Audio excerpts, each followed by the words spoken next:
Hello everyone and welcome back. Thank you to everyone who has supported the channel with comments and subscriptions. Your support means a lot and helps keep these stories alive. Tonight, we're heading deep into the Appalachian Mountains, where forest rangers claim they went through terrifying experiences that still haunt them to this day. Turn off the lights, get comfortable, and let's begin. 3 full years have passed since that rainy night when my life was shattered into 2 distinct halves. 3 years of waking up every single morning in the exact same cramped wooden quarters of the Northern Ranger Station in the Smokies, checking my neck just to ensure I'm still breathing, that I haven't yet dissolved into a mere echo bouncing between the abyssal peaks of the Appalachian Mountains. But I am no longer that naive young ranger whose heart was filled with blind enthusiasm.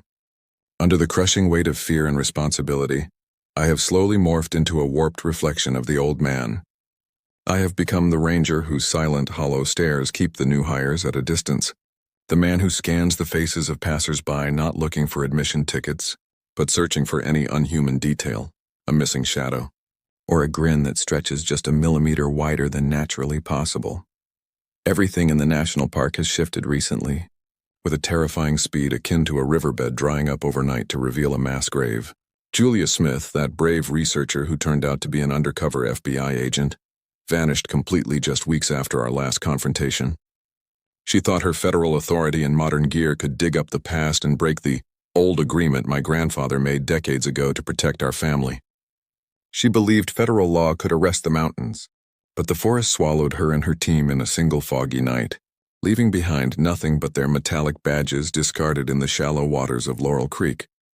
Worse still was what happened to Lewis, the senior ranger who had been like an uncle to me, the safety valve who managed the hidden sacrifices and human offerings behind my back for years, fled in the wake of that night. He retreated into the deepest ridges, into sectors completely wiped from official maps since the 1950s. He left me entirely alone to face the growing hunger of the forest. The station fell completely under my command, and I bore the weight of maintaining this fragile balance alone. But I made a strict choice from day one. I would not be an extension of my grandfather or Lewis. I refused to offer human bait. I wouldn't guide the entities to a lost tourist or a seasonal worker no one would miss. I was foolish enough to believe that strict, literal adherence to the 5 rules left by my grandfather would be enough to hold back the malice lurking behind the trees. I was wrong. The rules were written to appease well-fed beasts. Now those entities are starving and hunger makes them bold. It makes them think about breaking locks and crossing boundaries. It began at exactly 11 o'clock on a night in mid-October. The fog had begun crawling up from the low valleys, scaling the black trunks of the pine trees like cold white fingers wrapping around the neck of the wooden cabin. I was grinding coffee beans in the small kitchen, trying to use the routine mechanical noise to drown out the dark thoughts in my head, when the power cut out completely. It wasn't a normal blackout where the lights flicker before dying. It was an abrupt, violent snap, as if a massive blade had severed the supply lines at their root. A terrifying silence smothered the station, a stillness the forest hadn't shown in all my years of working here. Anyone who lives in Appalachia knows the forest never sleeps. There is always a rustle of leaves, a cricket, a distant howl, or the rasping breath of a living animal in the dark. But in that moment, everything died. The frogs at the nearby marsh fell silent. The wind stopped rattling the windows, and the fog surrounding the building hardened into a thick, opaque white wall that no flashlight could pierce. The air was heavy, thick with a sharp scent of ozone and wet earth that smelled unnervingly like a freshly opened grave. I gripped my heavy flashlight, lifted my rifle from its wall mount, and verified the ammunition was chambered. I moved with agonizing slowness, keeping my back pressed against the interior wooden walls, careful not to make a sound on the floorboards whose squeaks I knew by heart. Guided by the subconscious training that now governed my every movement, I kept my eyes fixed strictly on the floor, deliberately avoiding the upper glass windows of the station. Then the back kitchen window rattled. It wasn't the wind. It was a deliberate strike, 3 light, distinct taps against the center of the glass, taps that sounded exactly like the bare bone of a finger knocking against the pane. My breath caught in my throat. I approached slowly, angling my flashlight beam sharply toward the window. Through the glass fogged up by heavy humidity, I caught sight of a silhouette so familiar it made my heart drop. I wiped away a small patch of moisture with a trembling hand, and the flashlight beam illuminated the face of Ezra. My young partner, the kid with the environmental biology degree who had sprinted after the screaming years ago, only to vanish into the dark, was standing right there. He was wearing his same National Park Service uniform, but the fabric was torn and caked with dark, dried mud that looked like old blood. His face was unnaturally pale, completely devoid of blood flow, and his eyes were hollow, sunken into deep, dark sockets. But he was smiling, a wide, fixed grin that bared his teeth completely. "Terry, open the door, please. It's freezing out here and the fog is blinding me." His voice drifted through the thick glass. It was his voice with staggering accuracy, the same slightly raspy tone, the same familiar southern drawl he used during our early mornings together. But the terrifying detail that made my skin crawl was that the words left the window with a bizarre, mechanical 1-second delay after his lips moved. His jaw was shifting up and down at sharp angles, completely devoid of human fluidity, as if invisible strings were manipulating his bones from the inside like a cheap wooden puppet. I took 2 sharp steps back, gripping the rifle stock until my knuckles turned white. Rule 5, the strictest of them all, echoed in my mind. Never open the door or window to any summons, no matter how familiar, during the night or a storm. I spoke in a voice I desperately tried to keep steady, trying to hide the terror ripping through my gut. "You aren't Ezra. Ezra died 3 years ago. I saw what was left of his clothes down by the creek. Leave this place right now." In that exact moment, the grin vanished from the face behind the glass like a candle blown out by a harsh wind. The relaxed human features dissolved, and suddenly, the lower jaw of the thing that looked like Ezra dropped down a distance no human anatomy could sustain, extending far past the natural chin. The familiar voice instantly warped from my young friend's friendly tone into a deep, guttural, multi-layered roar. It wasn't a single voice. It sounded as if 100 distinct people, men, women, and children, were all speaking in unison from a single, narrow, dark throat. Lewis broke the contract. "Terry," the multi-layered voice boomed, rattling the window panes until their edges began to crack. "The old man fled and our hunger can no longer be contained. Your family is no longer protected. The mountains do not forget their debts and they demand their ancient right. We want the last Wagner. We want your blood, your memories, and everything your family owns on this mountain." As the sentence ended, the entire station shuddered violently, as if an earthquake had struck its wooden foundations. I heard a massive, heavy thud on the roof, something of immense weight and multiple limbs dragging itself at frantic speed across the shingles. Sharp, frantic clawing sounds began tearing through the solid wood of the ceiling, raining flakes of white paint down onto my head. It didn't stop there. Suddenly, the silent forest exploded around me with a chorus of screams and weeping that made my head spin. Voices rained down on me from the roof, from behind the walls, and from the high branches of the surrounding trees. My grandfather's commanding voice cried out, "Terry, help me, I'm stuck in the pit." My uncle's voice, dead since the 80s, wept for water, and Julia's voice screamed for help, mentioning her federal badge. They were all screaming my name in a symphony of mimicked human hell, voices absorbed by those entities from the bodies of everyone my family had sacrificed over 40 years of secret agreements.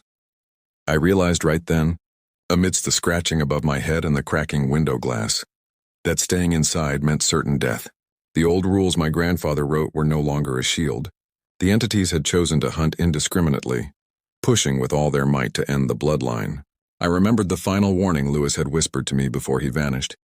"If they starve, Terry, the ground you stand on is no longer safe, and the house that shelters you becomes a trap." I grabbed my emergency pack, always ready at the foot of my bed, and rushed to my desk. With a sweeping motion, I scooped up all the old papers, the torn journals, and the maps left behind by my grandfather and Lewis.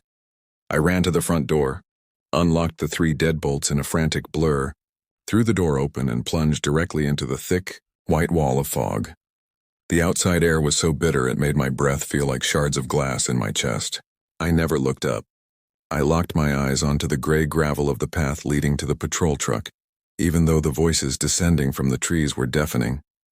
There were sounds of phantom footsteps running right beside me, and unseen hands clawing at the edges of my rain jacket. Ezra's voice called out again from the branch of a pine tree rising 30 meters up. "Terry, look at me, I'm right here." but I bit my lip until it bled, forcing myself to keep running. I reached the truck, threw the door open, flung myself into the seat, and slammed the lock shut at the exact moment something heavy and slick slammed against the windshield. I turned the key frantically, the engine roaring to life, and slammed the gas, plunging the truck into the blinding fog. The high beams barely cut through a single meter of the white void, and I drove relying purely on muscle memory for the turns and potholes. For the entire first mile, I could clearly hear the heavy, sickening thuds of bodies dropping from the high branches onto the truck bed, and the sound of nails scratching frantically for a breach in the metal roof, letting out wails that sounded like hysterical human laughter. I didn't dare slow down or look in the rearview mirror until I crossed completely through the massive iron gates that marked the boundary of the Great Smoky Mountains National Park. Suddenly, as if I had crossed an invisible magical line, the fog broke and vanished behind me. The pale yellow streetlights of the empty highway flooded the cab with a cold, mundane sense of safety. I pulled the truck over to the shoulder of the deserted highway and cut the engine. My chest was heaving wildly, my cold sweat mixing with the faint rain starting to fall against the glass. I sat there in silence for nearly half an hour, listening to the truck's engine slowly cool down, making sure I was truly back in the world of men. I pulled out the weathered sheet of warnings my grandfather had left me, the paper that had kept me and many others alive for years. Under the dim yellow glow of the truck's dome light, I began to examine it with a new understanding. I noticed something I had missed through 3 years of daily reading.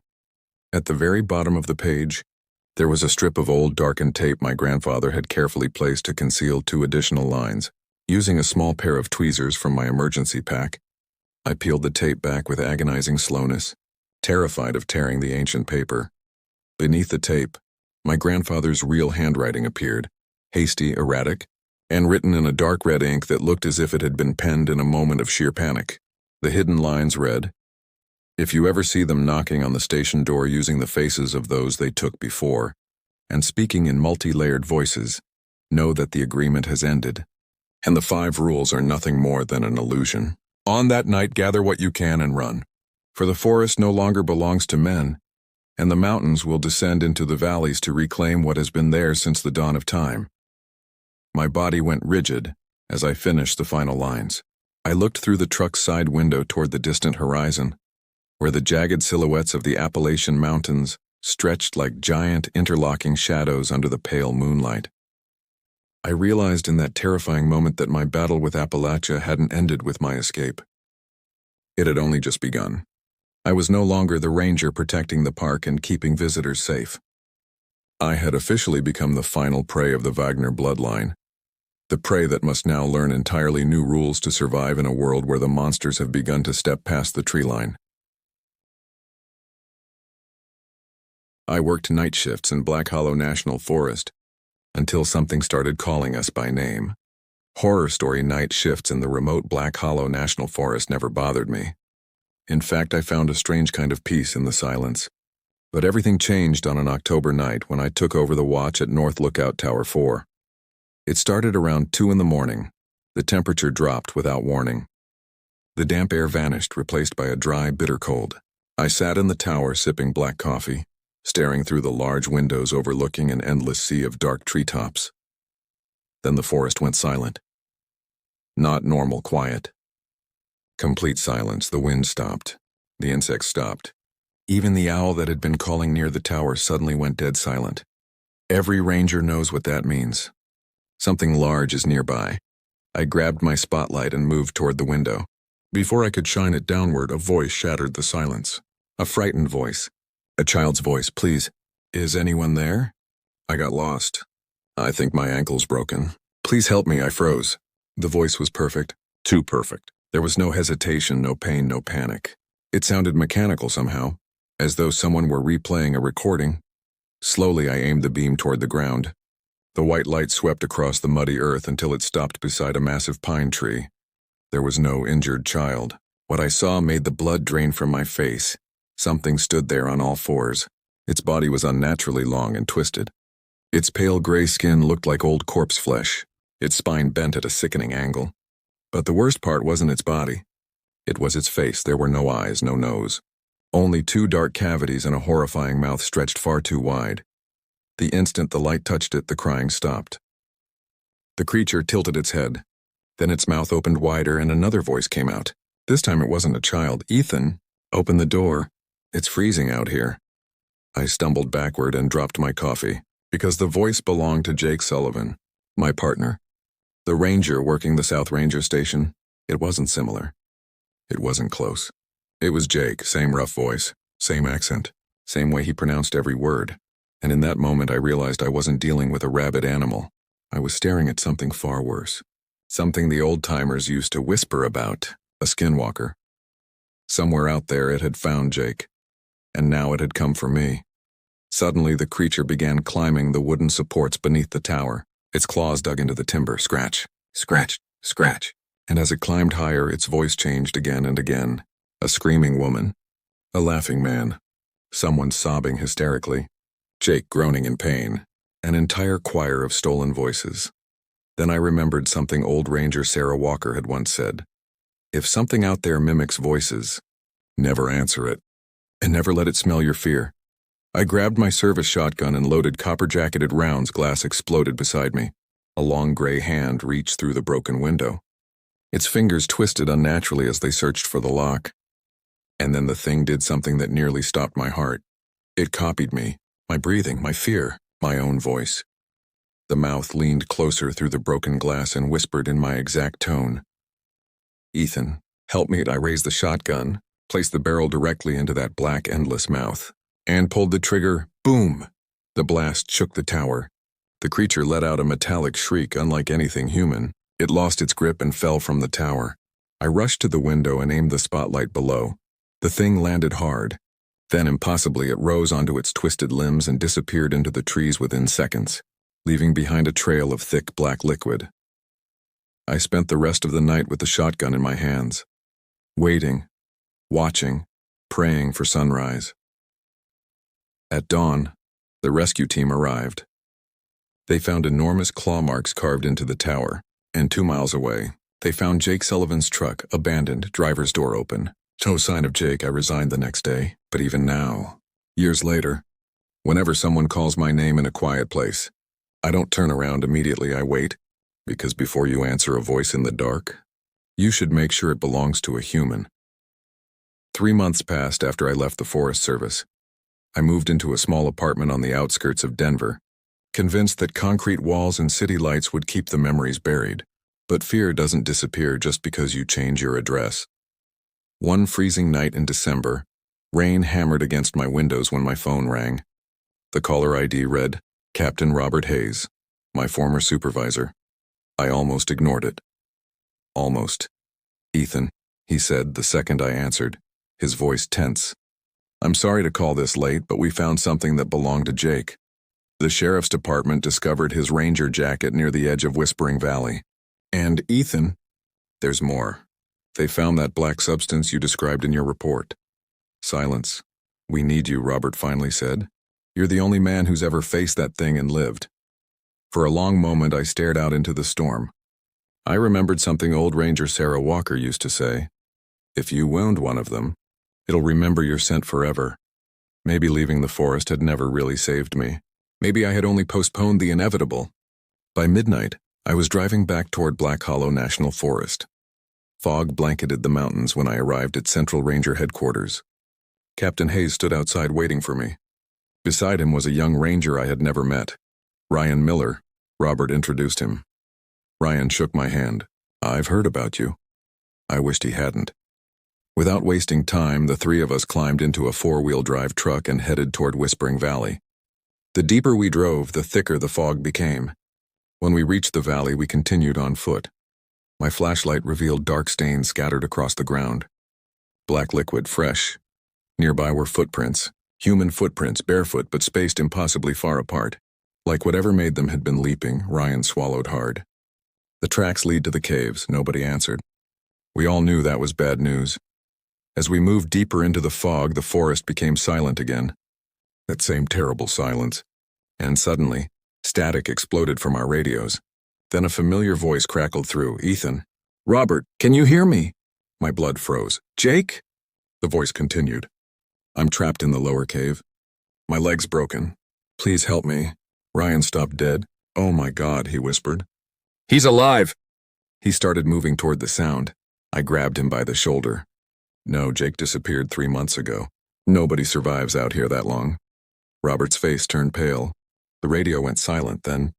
The voice came from somewhere behind us. Not through the radio. From the rocks themselves, Jake's voice. Then a woman's voice. Then a child crying, all speaking at once. Like a choir, our flashlights shot upward, and there it was, perched on a cliff above us. The same creature, larger than I remembered, its pale skin stretched over twisted bones, and deep in its shoulder, the scar from my shotgun blast, it remembered me. Slowly it tilted its head, and when it spoke, I nearly dropped my weapon. Because the voice wasn't Jake's, it wasn't a child. It wasn't a stranger, it was mine. Perfect, every word, every breath, Ethan. The creature smiled, and in my own voice it whispered, "You finally came back to me." Then it jumped. The creature launched itself from the rocks with impossible speed. "Move!" I shouted. Captain Hayes and Ryan opened fire instinctively, but panic ruined their aim. The rounds shattered stone as the thing disappeared into the fog, only to reappear directly above us, dropping toward Ryan. I fired. Boom! The blast struck its chest and sent it crashing into the rocks. A metallic scream erupted from its mouth, a horrifying sound mixed with dozens of stolen voices. "Back to the truck!" I yelled. We ran. Branches snapped behind us as something huge pursued us through the darkness. We threw ourselves into the vehicle and Captain Hayes slammed the gas. Looking out the rear window, I saw the creature running on all fours, keeping perfect pace with the truck. Its eyes glowed like burning coals, and our own voices echoed from the dark trees, screaming at us to stop. The second we crossed the forest boundary, the creature stopped, watching us from the tree line before vanishing. The next morning, we gathered in an old maintenance warehouse. We didn't call the police. Nobody would believe us. Instead, Captain Hayes contacted retired rangers who knew the dark history of these mountains. By evening, 4 old-timers had arrived, including 74-year-old Walter Brooks. He studied our maps and told us the creature's weakness. They hated heat, detested loud sounds, and couldn't easily leap away if cornered underground. "If you trap one in the caves, you can kill it," he said. We made a plan. Heavy caliber weapons, signal flares, incendiary devices, and one final precaution. A secret code phrase impossible for the creatures to guess. By 11 that night, 6 of us stood at the entrance to Whispering Valley. We entered the suffocating cold air of the cave. The deeper we went, the stronger the smell of rot and blood became. Suddenly, static exploded through our radios, unleashing a flood of crying, screaming, and laughing voices before going completely dead. Walter stopped, looking up. Above us, 3 pairs of glowing eyes stared back. 3 creatures hung upside down like giant spiders. One of them bore the massive shotgun scar. It opened its mouth and smiled in my voice. "Ethan." Then they dropped. Chaos erupted. Captain Hayes hurled a red signal flare, blinding the monsters and causing them to shriek in a chorus of stolen voices. "Now!" I shouted. Gunfire thundered. The scarred creature leaped at me, but another shotgun blast tore through its shoulder, spraying black liquid. The other 2 monsters attacked, slamming into Ryan and Walter. Captain Hayes unleashed a barrage into one creature's chest, while Walter threw an incendiary flare beneath it. Fire erupted, and the burning monster shrieked, retreating deep into the tunnels with its partner. The scarred creature lay bleeding on the ground before me. The stolen voices stopped. For the first time I heard its real voice, an ancient, inhuman, metallic rasp of pure fear. I raised my shotgun and ended it. The body convulsed, then collapsed into dark ash. We sealed the cave entrance with explosives, burying the remaining threats beneath thousands of tons of rock. For a while, life returned to normal. Spring turned to summer and the forest sounded alive again. Campers returned and people forgot. But we didn't. By late January, a brutal blizzard buried the mountain roads. It was during this storm that my encrypted radio crackled to life. "Ethan, the eagle still flies," Ryan's voice shook. "Captain Hayes is missing. We found his truck abandoned, surrounded by frozen black blood. And Ethan, I can hear him outside. He's calling my name from the trees." 2 hours later, I arrived at the pitch-black North Ranger Station. Out of the darkness, a weak, pained voice called to me, "Ethan!" "Thank God. I thought you'd never come." I didn't turn around. I smiled, aimed into the darkness, and fired. A non-human shriek pierced the night as the pale creature stumbled back, bleeding black, before leaping into the snow-covered branches. The cabin door burst open and Ryan stepped out, rifle shaking, giving the password. "The eagle still flies," I answered, "and storms never break its wings." Then, the entire forest came alive. Hundreds of stolen voices started screaming, crying, and laughing from every direction. Looking up into the pine trees, I saw dozens of glowing eyes watching us. Whispering Valley had never been their home. It was just a nest. Somewhere deep beneath the forest, there was something much larger, older, and it now knew all of our names. Walter Brooks spent his remaining hours translating his grandfather's journals, discovering that the first voice, the entity controlling the choir, awakens every 100 years by gathering stolen voices. The records revealed the ancient cavern sat above unstable volcanic chambers. In 1921, a massive cave-in had buried it. We realized we didn't need to destroy it. We just had to put it back to sleep. 3 nights later, we returned to Whispering Valley with 20 veteran members of the Old Rangers Network. As we descended into the subterranean heat, thousands of overlapping voices echoed through the dark, calling our names. We ignored them. When we reached the main cavern, the horror defied description. It was a stadium-sized mountain of pulsating flesh covered in thousands of shifting faces, mouths, and glowing eyes. Surrounding it were dozens of the mimic creatures, worshipping and offering their stolen voices. The first voice opened one massive eye. The cavern shook and every single mouth on its body screamed at once, a sound designed to drive men mad. "Now," Robert roared. Explosives detonated all along the support pillars. Blazing fire and crushing rock collapsed the ceiling. Boulders smashed down onto the mountain of flesh. The first voice in its horrific choir shrieked in absolute terror as thousands of tons of earth buried them alive. We ran for our lives. Walter Brooks didn't make it. He stayed behind to detonate the final charges, smiling as the tunnel collapsed. "My father would be proud," he whispered through the radio before the mountain took him. "Spring has returned once more. The birds sing and families laugh beneath the pines. Captain Hayes has retired. Ryan is now Chief Ranger. And the Old Rangers Network still stands watch."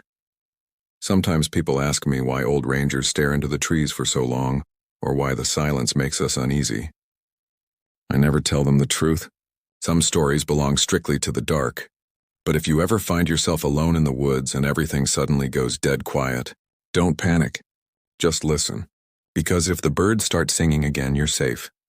But if they don't, remember that we are still out here in the shadows, making sure the darkness remembers its place and making sure it never learns your voice. The vast mountain ranges were not just rocks and trees to me. They were my home, my livelihood, and my only true companion. I had spent 15 years as a park ranger in this remote wilderness, where the dense canopy blocked out the sun, and the heavy mist shrouded everything in an atmosphere that was both enchanting and deeply unsettling. I loved my job. I knew every trail, every spring, and every hidden clearing. I possessed an intuitive bond with the land, knowing exactly when a storm was brewing, when the wildlife would migrate, and when to tread with caution. New rangers always competed to shadow me, eager to learn how to read the subtle signs of nature. However, there was one specific section of the forest that I never dared to approach, nor did I ever mention it to anyone. It was known among the older locals as the Valley of the Mist, a deep, shadowed gorge cut by a narrow, treacherous ridge trail. During my first season on the job, a senior ranger named Robert took me out on a routine patrol. As we neared the Valley of the Mist, I noticed Robert abruptly quickening his pace, muttering hushed words under his breath. Once we finally cleared the narrow saddle, and the trail began to descend into safer terrain, Robert stopped, took a long breath, and looked back at the valley with heavy, anxious eyes. When I asked him about it, Robert gave me a firm, unyielding look. "Some places are not meant to be lingered in, Bill. Some places hold a presence, and that presence does not welcome outsiders." I didn't understand his words at the time, and though I tried to ask about it again over the years, Robert skillfully deflected the question every single time. Robert retired a few seasons later without ever speaking of the valley again. But I never forgot. Soon I began to notice strange things myself. Animals avoided the perimeter of that gorge. Birds went completely silent whenever I walked near it, and a strange, sudden chill would ripple through the air every time I approached the boundary. As time wore on, a low, quiet pattern of disappearances began to emerge near the Valley of the Mist. They were rare, perhaps one every year or two, and almost always involved solo hikers unfamiliar with the technical terrain. I always led the search and rescue operations, but I rarely found any footprints or discarded gear. It was as if the forest simply swallowed them whole. The truly bizarre part, however, was that most of these missing hikers would eventually walk out of the woods on their own a few days later, showing no signs of starvation, dehydration, or exposure. They seemed perfectly oriented. They knew their names, the date, and their home addresses, but they could never account for the missing days. Their memories of the disappearance were a total blank. These cases deeply unsettled me, especially when I began to look closer at the people who returned. There was a subtle mechanical quality to their movements. They felt thin, almost artificial, like carefully constructed copies trying very hard to act human. I remembered a hiker named Marcus who emerged after being missing for 3 days. I was the one who processed his paperwork. When questioned, Marcus answered every query with perfect factual accuracy. But his voice carried a strange, flat cadence, almost like a playback recording. There was a tiny, unnatural delay before he smiled or nodded, as if his face had to calculate the expression a fraction of a second after the words were spoken. Terrified, I tried to mention these observations to the other rangers, but they laughed it off, attributing it to post-traumatic shock and fatigue. Feeling isolated, I simply stopped talking about it and did my best to avoid the valley entirely. The turning point came when my closest colleague, Sarah, went missing. Sarah was an incredibly competent ranger, who knew the backcountry like the back of her hand. When her radio went dead on a Thursday morning, I launched an immediate panicked search. 2 days later, I returned to the station only to find Sarah sitting calmly on a bench outside, sipping water. She looked entirely unharmed, chatting with the support staff with an easy smile. But the moment I stepped closer, my instincts screamed. Sarah greeted me correctly, but her posture was too straight, her hands resting at her sides with a rigid mathematical symmetry. When she spoke, the warmth of her usual voice was gone, replaced by a flawless, eerie neutrality. Hoping I was just paranoid, I dropped a single word into the conversation, the punchline of a running, inside joke we had shared for 3 years over 100 long shifts. Sarah didn't laugh. She didn't look confused either. She simply stared at me with a perfectly pleasant, empty face waiting for my next sentence. The realization hit me like a physical blow. The woman standing before me was not Sarah. She was a perfect duplicate. When I tried to voice my concerns to our supervisor, I was met with dismissal. They told me I was exhausted from the search. Realizing how insane I would sound trying to convince anyone that a malevolent force was replacing people based on a missed inside joke, I kept quiet and avoided the entity wearing Sarah's face.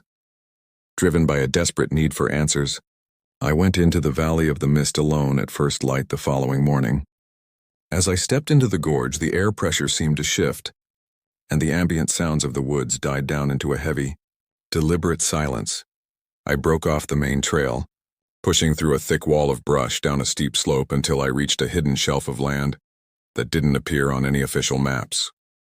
The earth beneath my boots was fine and heavily compressed, cleared of wild undergrowth. In the center of the clearing were old stone fire rings, long cold but meticulously maintained. I turned around slowly and my breath caught in my throat. 30 yards away, a figure was standing completely still with its back turned toward me. The figure was wearing a distinctive blue windbreaker. It was the exact jacket Marcus had been wearing when he disappeared a year ago. Using the periphery of my vision, I scanned the shadows of the surrounding trees. There were others. 6 figures stood spaced out among the pines, perfectly rigid, all of them with their backs turned directly toward me.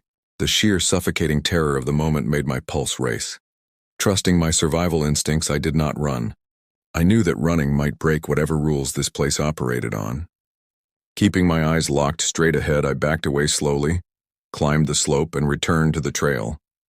I jogged the last mile back to the ranger station, my heart pounding against my ribs. When I finally burst into the parking lot, I leaned over with my hands on my knees, gasping for air. As I straightened up, I looked toward the northern tree line. The entity wearing Sarah's shape was standing at the edge of the woods, 80 yards away, watching me.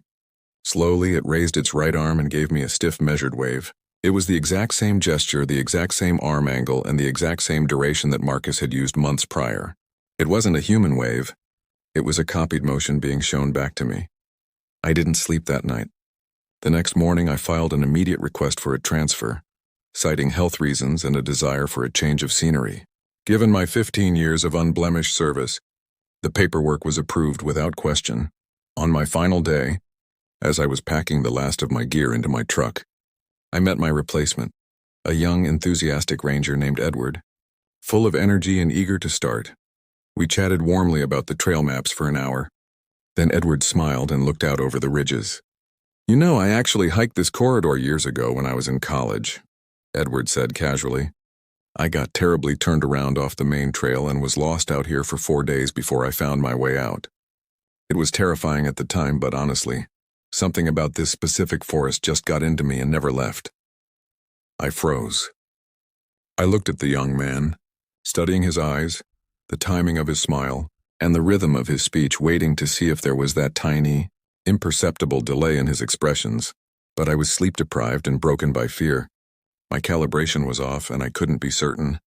I shook Edward's hand, wished him luck, and drove away from the mountains without looking back in my rearview mirror. Today, I live in a quiet city far away from the wilderness.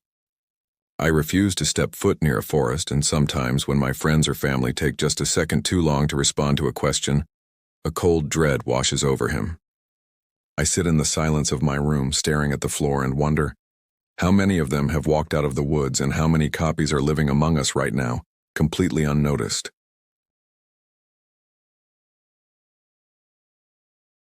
I started my night shift by reviewing the sheet of rules left behind by the old ranger before his retirement. The paper was weathered, covered in a shaky handwriting, and looked nothing like any official protocol I had received from the National Park Service. They were just dry, stark warnings. If you hear screaming in the depths, do not investigate. If you encounter someone who appears lost and they ask you to guide them home, decline and leave immediately. Never look up into the canopy of the trees after sunset. I dismissed it as some absurd ritual the veteran rangers used to scare the newcomers, shoved the paper into my pocket, and drove my truck toward the northern trail just as heavy clouds began to gather, signaling an impending thunderstorm. The wind was howling fiercely, forcing the thick tree branches to interlock over the narrow path like giant fingers shutting out the dim moonlight. I stopped at the trailhead to close the path to hikers due to the severe weather. As I scanned the area with my flashlight, my ears caught a strange sound cutting through the pitch-black darkness between the trunks. It was a clear, loud cry for help, a woman weeping, screaming that she had fallen down a rocky slope. The first rule flashed through my mind and my body froze for a second, but my professional instinct took over. How could I leave someone to die in this storm?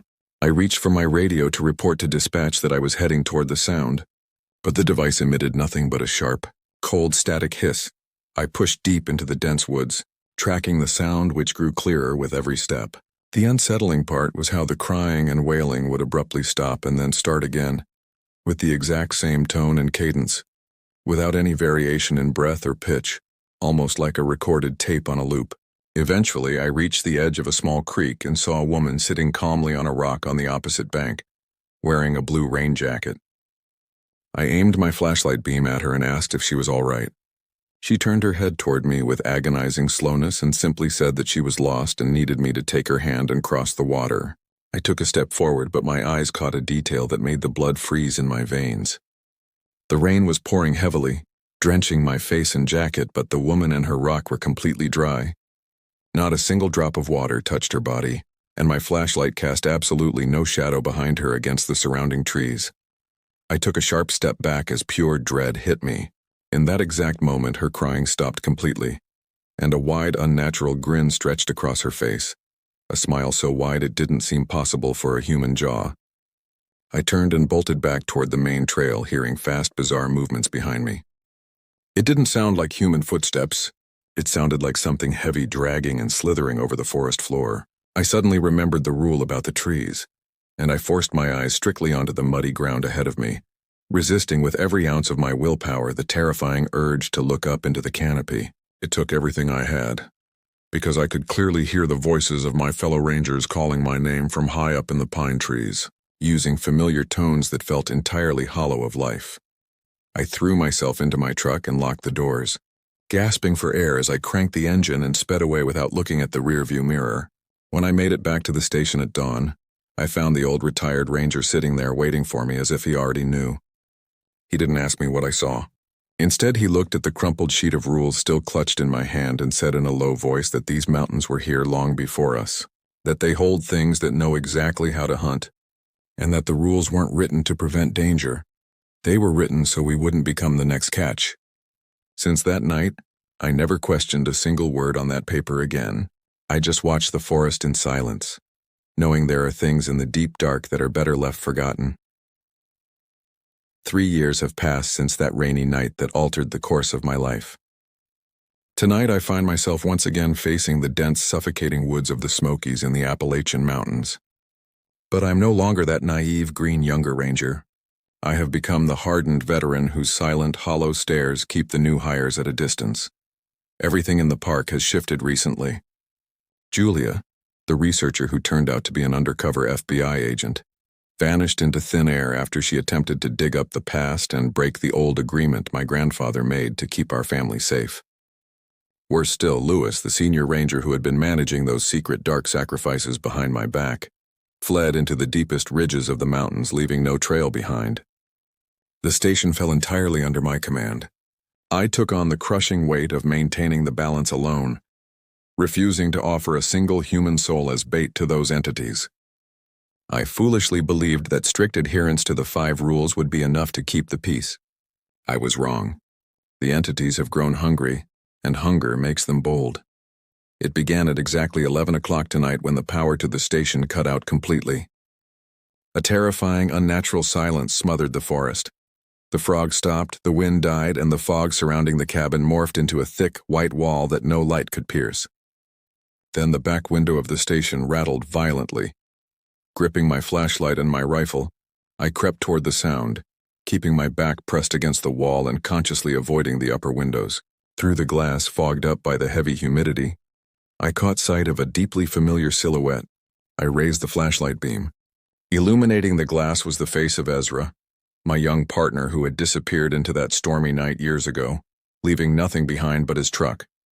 He was wearing his same torn uniform, his face as pale as death, but he was smiling. "Terry, open the door, it's freezing out here." His voice drifted through the glass.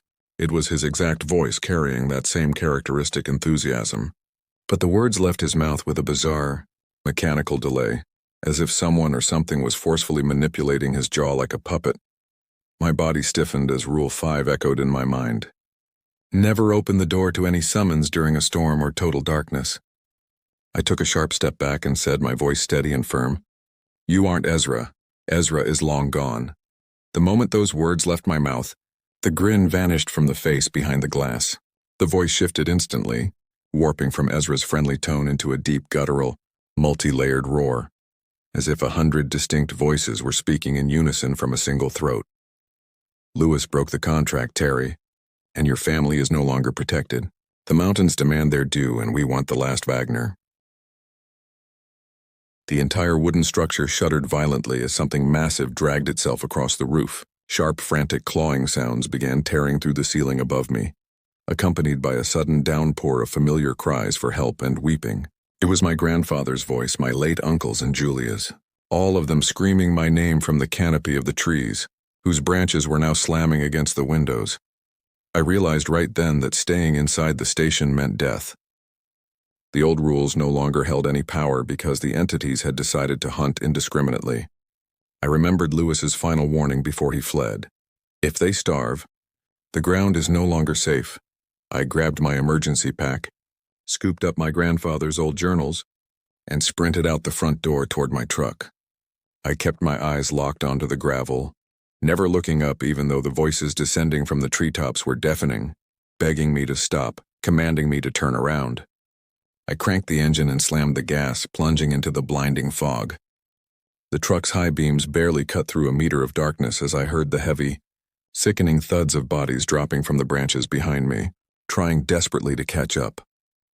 I didn't slow down until I crossed the official boundary of the national park and hit the open highway under the stark, yellow glow of the streetlights. Pulling over to the shoulder, my chest heaving as I fought for air, I looked down at the crumpled, weathered sheet of rules in my hand. I flipped the paper over and noticed a hidden line of text beneath an old piece of fading tape I had never bothered to peel off. It was written in my grandfather's distinct handwriting.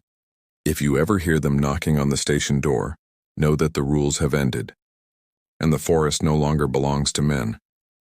Now, as I sit in the cab staring at the jagged black silhouette of the tree line against the moonlight, I know my battle with Appalachia isn't over. It has only just begun. I am no longer a ranger protecting the park. I am the prey trying to survive the night.